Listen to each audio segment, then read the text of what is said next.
Ashton is labeled the most savage motherfucking media buyer in the world. Is that right?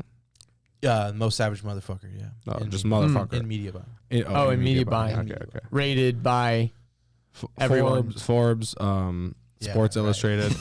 No, it started Inc.com. actually.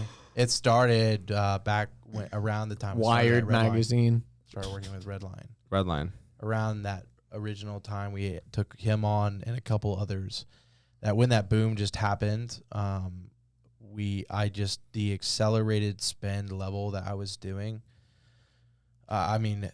So we were talking with multiple different reps, and they're just like, we've never seen anything like this. And my team was on when that we were going through the amount of these just accounts, ramping up of the business, and the team kind of just ad spend, and it started kind of just circulating from the people that were on the call.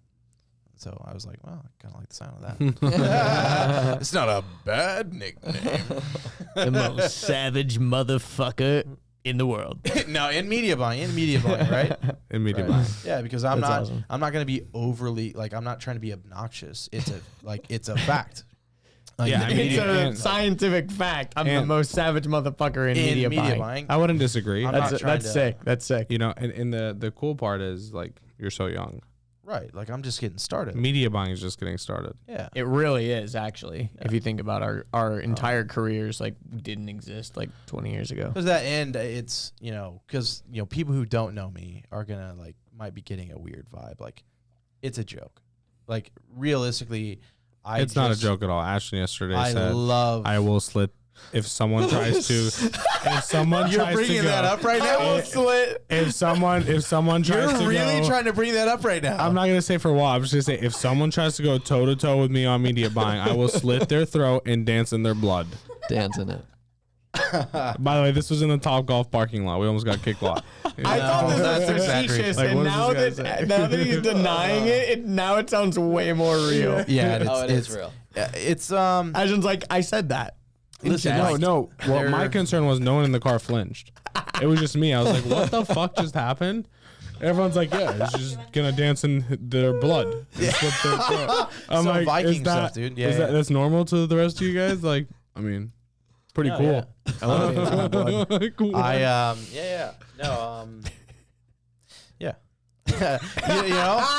That's like, and I pride myself, like, we talk about saving businesses, but I take that to heart, like, and to some part, there is a limit, right? There's a part that can become dangerous to where you think you're just like the savior complex, right?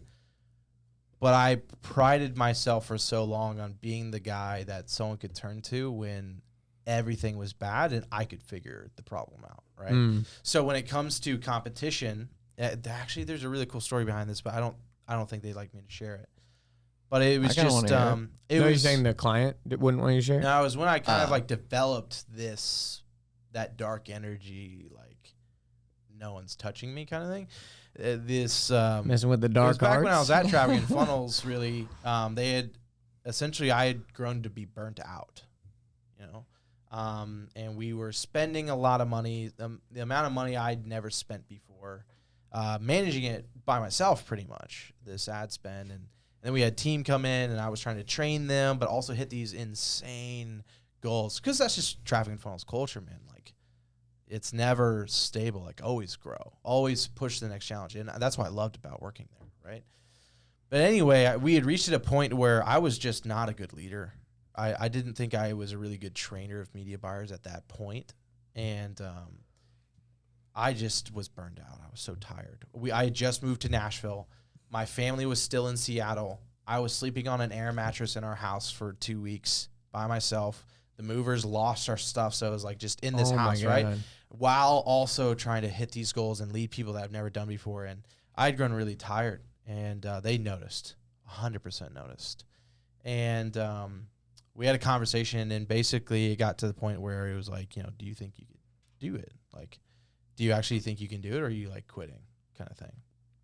And basically, long story short, it came to the point to where I was like, I don't know if I'm quitting or staying. But at that point, they had started bringing in agencies to compete because they're like, oh, Ashton's on his way out. We got a plan for, to cover. Mm-hmm. So when they brought those people in, I was like, in my head, I made that kind of commitment. I was like, I don't know if I'm quitting or if I'm staying, but there's no way in hell I'm leaving without being on top. And it just like flipped a switch in me. And they had brought in around 5 agencies after that, from the biggest, best names at the time. The most well-known people. They brought them all in. And I turned into this angry just Terminator and was destroying them to the point where one of the times, like, Chris was like, hey, dude, because they started hiring interns at this point, because, like, man, well, I guess Ashton's, like, fine again. They started hiring interns, and, like, they kept joining the competition. So I had, like, 3 agencies and, like, interns coming after me, right? And at some point, Chris was like, dude, you got to teach, like, these people what you're doing so that, like, they can produce. And I said, fuck no. I was literally like, is this a competition? Then no, I don't want to help them. And like I had to go through a lot of coaching then, because that's not a good leader, right? Yeah. But I developed just that, like, man, no one's gonna like come after me. But do you think if you had like a small team, like if you were if the competition was like within the company, like I'm even thinking of like ways to like gamify. That's so sick. And it turned great once I started developing as the leader. Yeah, right? yeah. And that's what I've had to grow. Because you can only do so much as on your own. 100%, and it's just there's no value to that. Like, why just one person when you can get a whole team? And so it was a long process, and that's where I developed the phase method, because I was forced to then try to figure out what I was doing subconsciously to train these people, and it took a long time. But I finally like did that, and that was the best way that I could tell people of like what I was doing subconsciously. Yeah. Because it's. I mean, like if you're a media buyer, it's so hard to like start to try to train another media buyer if you've never done it, because they're like, why do you do that? I'm like, I don't know. Because like, it makes I sense. feel like I should. You know what I mean? Yeah. Because after a while, it's just all gut. Yeah. No, I can relate on certain other things. Like once you have to like explain yourself, you like start to understand yourself better too. 100%. Because when you still have to teach, it's like if you know, but once you teach it, you really know. 100%, dude. Because you're justifying every single thing you're doing. Yep. And even sometimes second guessing the things you're doing. And you're like, I've actually never thought about why I'm doing it this way. Let's research this, or 100%. like ask around and see if there's better ways. And then you're like, That's right. oh. Yeah, you usually end up making it easier on yourself 100%. too. Like, Yeah. Well, then you get to see it, and you just go like, you start to go, actually, it would be better if I did it this way. Like you just get that altitude. You know? Yes. And that's why I was like so grateful for Taylor and Chris, because they forced me to do that. And that's how I got, I think, really good at this stuff. Hope you enjoyed that clip. If you want to watch the full episode, you can click right here. If you want to watch more clips, you can click right here. And if you want to subscribe to this channel, you can click right here to stay up to date when we drop new clips.